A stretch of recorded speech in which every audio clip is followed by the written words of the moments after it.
आणखी एक मोठी बातमी समोर येते। एअर इंडियाच्या विमानात बॉम्ब ठेवल्याची धमकी देण्यात आली आहे।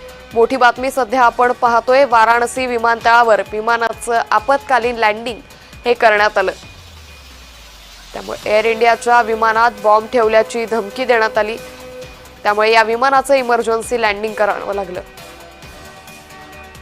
या संदर्भात अधिक माहिती घेऊयात आमच्या प्रतिनिधी मयुरी देवरे यांच्याकडून। मयुरी, एअर इंडियाच्या विमानात बॉम्ब ठेवल्याची धमकी देण्यात आली, काय नेमकं प्रकरण?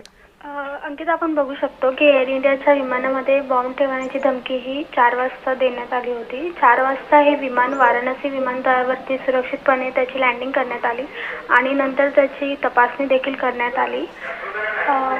ही जी बॉम्ब ठेवल्याची धमकी देण्यात आली त्याच्या टिश्यू पेपरद्वारे ही धमकी देण्यात आल्याचं समजून येत आहे। अंकिता, निश्चित धन्यवाद मयुरी आपण दिलेल्या सविस्तर माहितीसाठी।